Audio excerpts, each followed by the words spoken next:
Good morning, friends. Welcome back to Astrology Today and Tarot. My name is Mel Rose.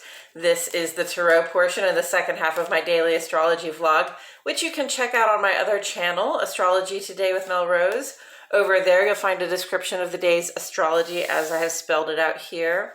Here, I'll discuss the tarot card that sits on the side of the page, and then I'll play another card that, in the context of the day's astrology, may give us something more to think about. So let's get into it. The card that currently sits on the side of the page is the Nine of Wands. And the Nine of Wands is here because it represents or corresponds in astrology with the second 10 days or the second decan of the sun's transit here in the land of Sagittarius.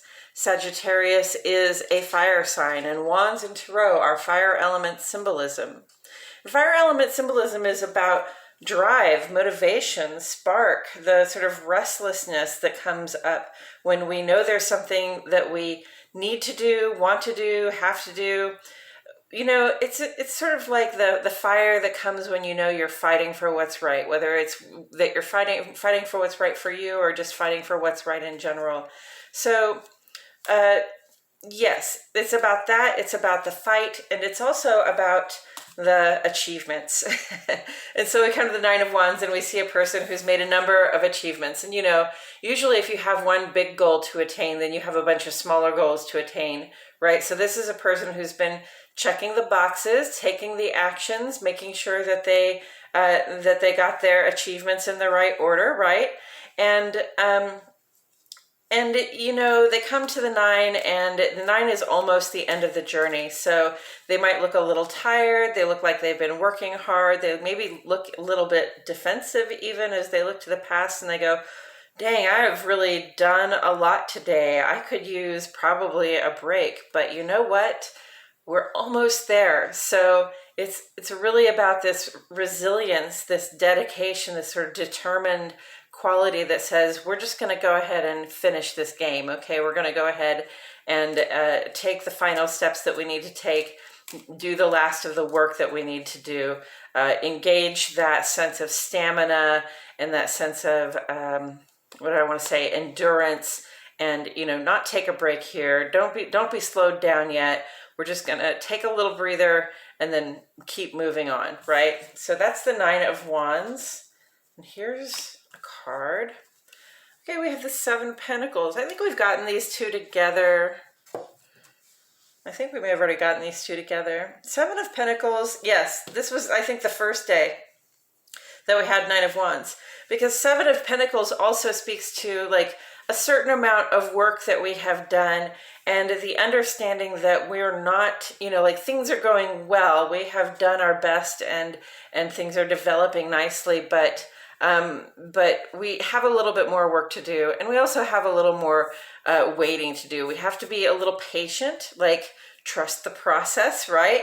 Understand that the things that we are growing that are of value for us, you know, that are meant to have value for us, they will have value for us when they are ready, when we have developed them fully, and not before then. So that's what the Seven of Pentacles is. Pentacles is really about the physical stuff in our lives. That includes our bodies, it includes the physical resources that we have that we rely on, and it includes our money too, because it's the money that really gets the physical resources into our lives, right? So Pentacles, stuff of value, the work you're willing to do, what you're willing to give of yourself and your resources to get something of value that represents greater stability for yourself, that represents, you know, a higher standard of living perhaps, or just a higher standard of being in the world.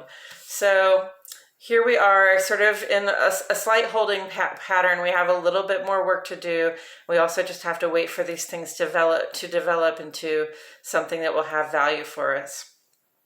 And where do I see this on the page? You know, I really have a feeling that this is a bit of a Mars retrograde in Gemini. Let's go ahead and take a look here. Mars is retrograde, Uranus, Chiron, and Neptune. And Neptune will be going direct, I think, at the end of next week. So Mars is retrograde in Gemini, and normally I wouldn't associate Mars or Gemini with the Pentacles because You know, pentacles are earth, and this is fire and air, which fire and air feeds fire, right? So, but you know, it does speak to the sort of impatience that can come up with both of these cards, this sense of impatience. I particularly look at this person as seeming a little bit impatient about the whole process of having more work to do and having to wait for things to culminate, right? So Mars in Gemini retrograde, like Mars in Gemini is already a little bit scattered, you know, lots of good ideas, lots of things we would like to start, lots of things we would like to take action on or take initiative on. But, you know, Gemini is always discussing the possibilities, but requiring collaboration. Mars can be tend to be a lone actor, very interested in the self and what the self is doing. So, you know, in Gemini calls for Mars to find collaborations, to find people to work with to help culminate those things of value. And then, you know, in retrograde, it's really just as though our sense of momentum is slowed way down, right? There's just no way to necessarily take care of things in the direct, straightforward way that we normally do. And that doesn't mean everything doesn't get taken care of in the direct, straightforward way they normally do. But, you know, there'll be things that we're trying to take care of, things we're trying to get done, and it will just seem like things get slowed down, things get stopped. We don't really know what is happening, you know, to get in the way, or maybe we see what's happening to get in the way, and there's just nothing we can really do about it, right? So we have to try again. We have to take a couple of different approaches. We have to take like a two-pronged approach maybe to getting something done, and none of that is very Mars friendly, right? Because Mars just wants to be direct. Mars wants to go achieve, right?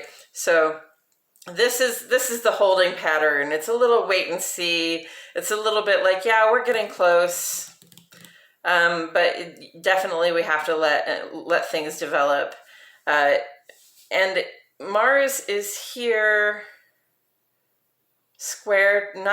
trying to Saturn, has been trying to Saturn for some day. I think we'll only be trying to Saturn for a few more days.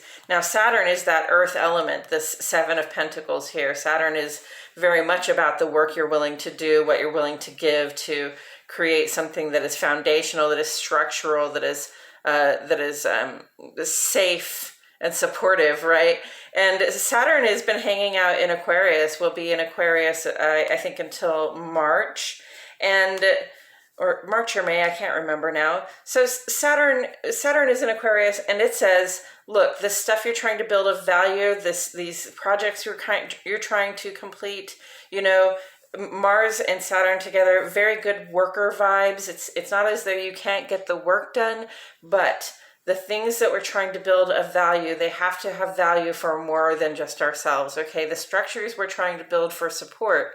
Aquarius is the humanitarian vibe. It's very scientific, it's very progressive thinking, and it wants to be the rising tide that lifts all boats. So, you know, in Aquarius, Saturn in Aquarius says, yes, we can build these structures, we can do this work, even with Mars retrograde, with a little work slowed down, with a little lack of initiative or momentum, we can still get it done. Trine vibration, ideal working vibes, but we have to make sure that what we're doing is not just for ourselves, it is for our partners, it's for our families, it's for our communities, our cohorts, our collectives, okay? And taken together, you know, I can see that we have perhaps two different people working in their different way toward the culmination of some goal that will bring us all some more support, right? Again, fire and earth. Mars is fire, Saturn is earth. So fire and earth is it's a very worker vibe. It's just more work to do, okay? And it says that even though you might get slowed down, Mars retrograde, even though you might feel as though your momentum is being halted, even though you might feel as though you're getting stopped a lot, you know, keep your eyes on that prize and keep making progress, okay? Some wise person I read recently said, you know, because retrogrades are an illusion, they said, you know, planets never go backward, and neither can you. Okay, Mars is not really going backward. It's just a trick of the. It's just a trick of the light from where we are sitting on a planet going around the sun, watching another planet going around the sun. Apparently, I mean, occasionally Mars appears to tread backward, and that gives us, that's a powerful symbolism that gives us this feeling that our momentum is being lost. Our momentum is not really lost, and we might get slowed down, but keep pushing, keep working, keep giving yourself to it. And hopefully what we culminate here will be something that we can all enjoy the security and safety of in perpetuity, forever and ever, or at least for a very long time. Okay, I think that's all I have to say about it today, friends. Thank you so much for joining me. I truly appreciate your presence here. My name is Mel Rose, and I'll see you all back here tomorrow for more Astrology Today and Tarot.